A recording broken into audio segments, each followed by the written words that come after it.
Namaste children. Day 17, chapter 9 on 27. Okay, I am discussing crop protection. Crop protection, weeds, pests and diseases. We already discussed weeds, what are weeds, what is weeding, what are weeding techniques, all these things we discussed. Now pests and diseases.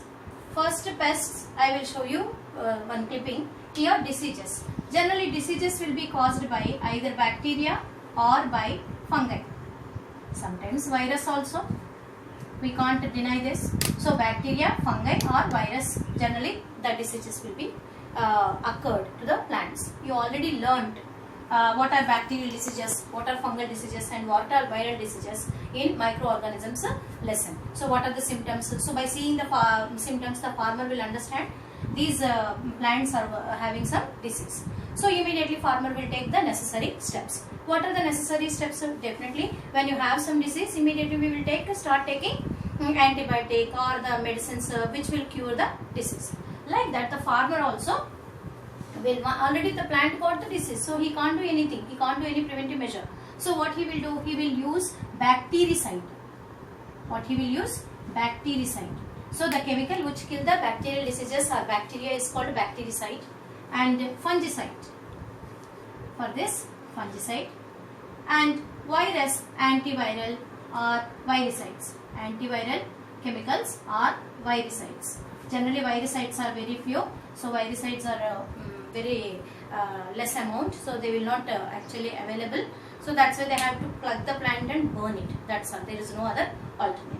Now come to this. Did you understand? Diseases will be caused by bacteria, fungi or virus. So for that what he will do, just now we discussed. Now come to the pests. Now pests are the organisms which will affect the crop plants. There are three types. You see here. They are stray animals, birds and insects. I think you can see the screen. Now what are stray animals? The animals which will, see, animals like cow, buffaloes, sheep cause damage to the crop while grazing. So how to prevent stray animals? They will prevent by constructing fencing around the field, and they will beat the drums. Here you see. Here they will beat the drums and they will scare away the animals. Next, birds.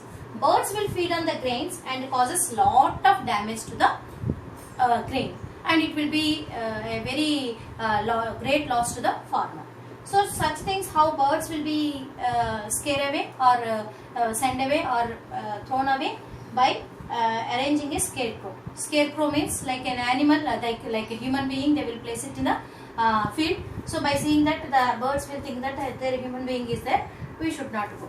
But birds are also smart, no children, like you. So they are also smart.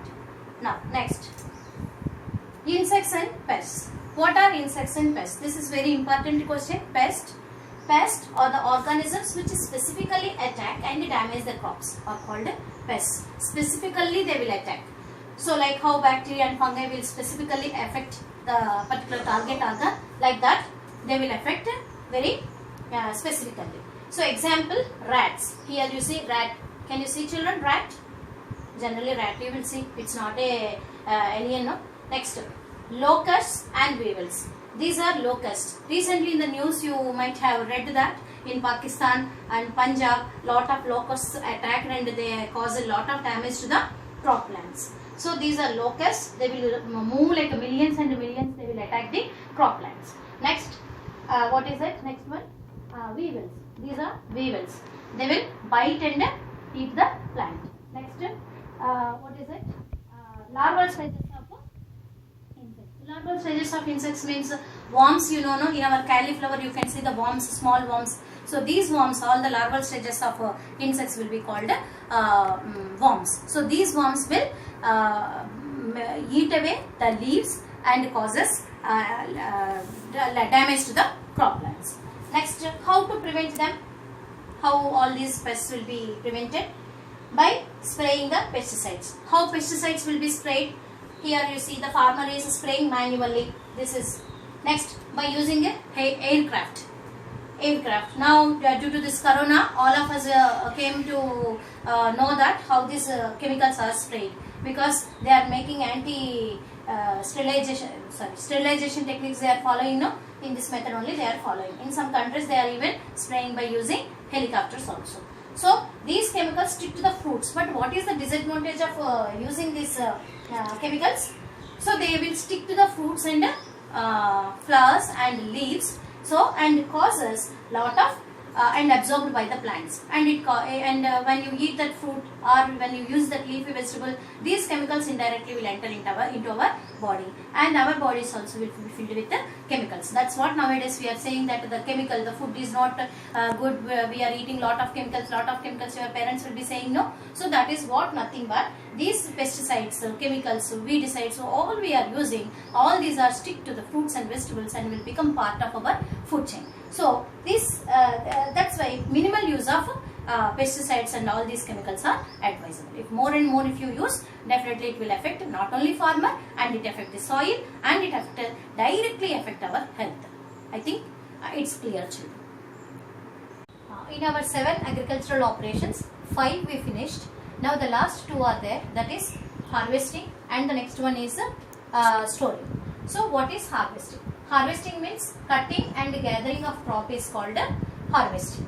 So here it can be done by using 2 things again, manual method or by using a machine called harvest or combine. Now here you see this lady is using sickle. I think you know the sickle. So these are 2 methods. Manual method, cutting the crop, can be done by hand or by using a sickle. So hand means which one we will do by hand? This type of crops and all we can't cut. You will be bleeding. So which plants will be used by hand? Like vegetables and flowers can be harvested by using hand.